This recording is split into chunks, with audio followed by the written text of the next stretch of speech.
باب الحجامت من الشقیقۃ والصداع، آدھے سر اور سر درد میں حجامہ کروانا. حدثنا محمد بن بشار حدثنا ابن عدی عن ہشام عن اکرمۃ عن ابن عباس احتجم النبی صلی اللہ علیہ وسلم فی رأسہ وہو محرم. ابن عباس رضی اللہ عنہ کہتے ہیں کہ نبی صلی اللہ علیہ وسلم نے احرام کی حالت میں اپنے سر میں حجامہ کروایا. من وجع، درد کی وجہ سے، کانا بھی جو آپ کو ہو رہی تھی، بما ان، ساتھ پانی کے، یقال لہ لحی جمل، یعنی وہاں پانی موجود تھا جس کا نام لحی جمل تھا، لحی جمل. وقال محمد بن سواء اخبرنا ہشام عن اکرمہ عن ابن عباس ان رسول اللہ صلی اللہ علیہ وسلم احتجم وهو محرم فی رأسہ من شقیقۃ کانت به. ابن عباس رضی اللہ عنہما کہتے ہیں کہ نبی صلی اللہ علیہ وسلم نے حجامہ کروایا اس وقت جب کہ آپ احرام باندھے ہوئے تھے. ٹھیک ہے، اپنے سر پر حجامہ کروایا آدھے سر کے درد کی، درد شقیقہ کی وجہ سے. شقیقہ سر کے ایسی درد ہوتی ہے جو سر کے دو جانب، دائیں یا بائیں میں سے ایک سائڈ پہ ہوتی ہے، یعنی دونوں طرف نہیں ہوتی. تو شقیق شق سے، یعنی شق ٹکڑے کو کہتے ہیں، آدھے حصے میں. ٹھیک ہے، اور اصل میں بہت دفعہ جو سر درد ہوتا ہے وہ معدے سے اٹھنے والے بخارات کی وجہ سے ہوتا ہے، یعنی وہ دماغ کی طرف چڑھ جاتے ہیں. اگر انہیں نکلنے کا راستہ نہ ملے تو پورے سر میں درد ہوتا ہے، اور اگر وہ ایک طرف بخارات چلے جائیں تو آدھے سر میں درد ہوتا ہے. اس کو انگریزی میں میگرین کہتے ہیں. ٹھیک ہے، تو میگرین کا علاج بھی حجامہ ہے. ٹھیک، اور سر کا کچھ حصہ منڈوانے پہ فدیہ لازم نہیں آتا. اس لیے حدیث سے یہ نہیں پتہ چلتا کہ حالت احرام میں جب آپ نے سر پہ حجامہ کروایا تو پھر آپ نے فدیہ دیا یا نہیں. لیکن یہ ہے کہ اگر پورے سر کے کوئی بال مونڈے تو پھر فدیہ آتا ہے. یہ جو ہمارے ہاں بہت ایک پینک ہو جاتے ہیں لوگ کہ او میرا بال ٹوٹ گیا، میں نہائی تو میرا بال ہاتھ میں آ گیا تو میرے اوپر دم ہے کہ نہیں. تو تھوڑے بہت بال ٹوٹ کے گر جائیں تو اس سے دم نہیں آتا جب تک پورا سر نہ منڈایا جائے. اور مجھے امید ہے خواتین ایسی غلطی نہیں کریں گی. اسی طرح یہ بھی یاد رکھیے کہ سر کا 1/3 منڈوا لینا اور باقی نہ منڈوانا یہ بھی درست نہیں ہے. ٹھیک ہے، تو حالت احرام میں تھوڑا سے بال اگر لے کے جہاں سے حجامہ کروانا ہے وہاں کروایا جا سکتا ہے.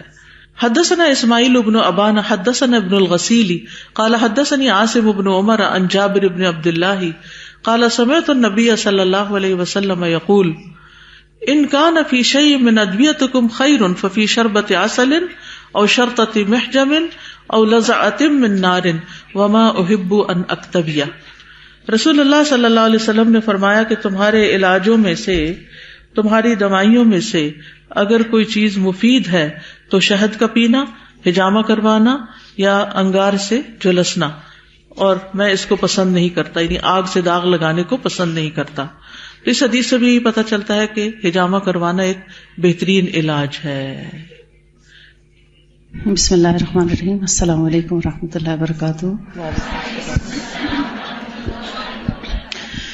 ابھی سائنٹیفکلی بھی پروف ہوا ہے کہ جس جگہ حجامہ کیا جاتا ہے وہاں کا جتنا گندا خون ہے ارد گرد کا وہ صاف کر لیا جاتا ہے. یعنی اس کے ذریعے آپ کے بلڈ ٹاکسنز نکلتے ہیں، جتنے ریڈ بلڈ سیلز ٹوٹے پھوٹے ہوتے ہیں وہ سارے اس میں خارج ہو جاتے ہیں.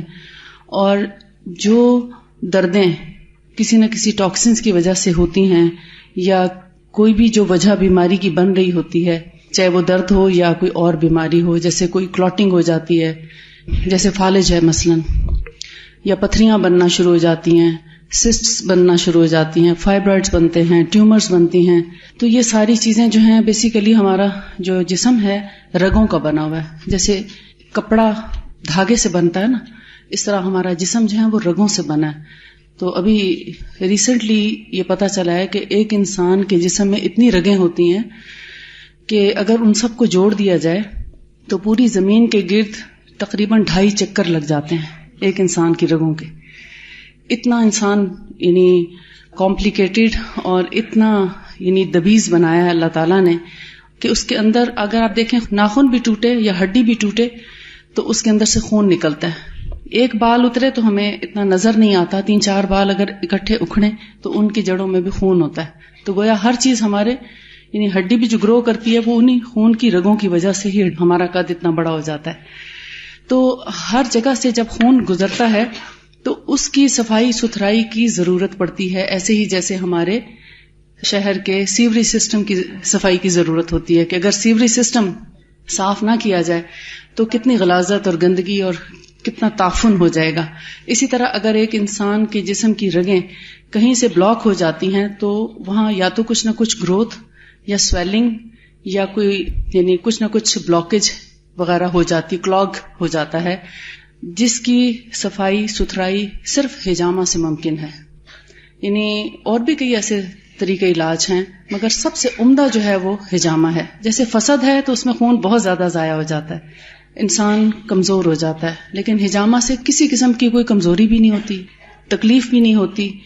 اکثر لوگ پوچھتے ہیں اس سے تکلیف کتنی ہوتی ہے؟ اتنی ہوتی ہے جیسے اگر آپ کبھی جن کے بال لمبے ہوتے ہیں نا تھریڈنگ کرانی پڑے تو اس سے بھی کم تکلیف ہوتی ہے.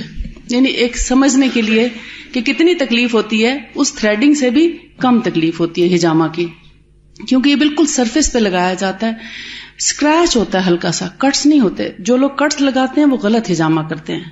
اسی لیے کہتے ہیں حجامہ کرانا بھی ایسے شخص سے چاہیے جو کہ اس کی سمجھ بوجھ رکھتا ہو اور اس کی ہائیجین کا خیال رکھنے والا ہو. اب تو ہر گلی محلے میں بیٹھ گئے ہیں اور اس سے لوگوں کو کئی قسم کے پرابلمس بھی ہونے لگے ہیں کیونکہ صفائی ستھرائی اور اس کا خیال نہیں رکھا جاتا. تو مقصد یہ ہے کہ یہ چونکہ خون کی رگوں کو صاف کرتا ہے، اس کی وجہ سے گندگی نکل جاتی ہے، بیماریاں دور ہو جاتی ہیں جسم سے. بغیر کوئی دوا کھائے انسان صحت مند اور تندرست ہو سکتا ہے. حتیٰ کہ انیمیا، خون کی کمی والے پیشنٹس جو ہیں اگر وہ بھی ہلکا پھلکا حجامہ کرائیں تو آپ حیران ہو جائیں گے، تھوڑے عرصے میں ان کی خون کی کمی پوری ہو جاتی ہے. اکثر کہتے ہیں نا کہ خون کی کمی والے لوگ حجامہ نہ کرائیں. میں نے ایکسپیرینس کیا ہے کہ اگر ان کا حجامہ ہو جائے تو ان کا بلڈ تیزی سے بننا شروع ہو جاتا ہے قدرتی طور پر، اور اس کے ساتھ ساتھ بلڈ سرکولیشن کو بڑھاتا ہے خون کے دوران کو. جیسے کچھ لوگوں کے پاؤں بہت ٹھنڈے رہتے ہیں یا بہت گرم رہتے ہیں تو اگر وہ اپنا پیروں کے پچھلی طرف یعنی پنڈلیوں کے نیچے کی طرف حجامہ کرا لیں. اور خاص طور پر یہ جو پوائنٹ ہے سننا پوائنٹ جس کو کہا جاتا ہے نمبر 1 اس کو کہا جاتا ہے، یہ نبی صلی اللہ علیہ وسلم نے فرمایا اس میں 72 بیماریوں سے شفا ہے. تو ایک کپ جہاں لگتا ہے یا ایک جگہ جہاں حجامہ کیا جاتا ہے تو اگر اس میں 72 بیماریوں سے شفا ہے تو جب باقی جگہوں میں بیماری کے مطابقت رکھتے ہوئے اگر حجامہ پراپر طریقے سے کیا جائے تو اس میں کتنی شفا ہوگی. الحمدللہ ہر بیماری کے لیے حجامہ جو ہے وہ بہت مفید ہے. السلام علیکم. Hijama can be done on the head without shaving. Alhamdulillah. We use honey to paste the cups, and even in UK we did it like that, and I do it even in Islamabad without shaving. And Dr. Zakia was talking about this point 1. Point 1, Rasul Sallallahu Alaihi Wasallam called it the al-kahil point, which is between the two shoulder blades, which is near the vertebra prominence, that is the 7th cervical vertebra, near the spine of that, and that has a cure for many illnesses because that has a meeting point of a lot of energy meridians and blood vessels and nervous system, sympathetic and parasympathetic. Alhamdulillah.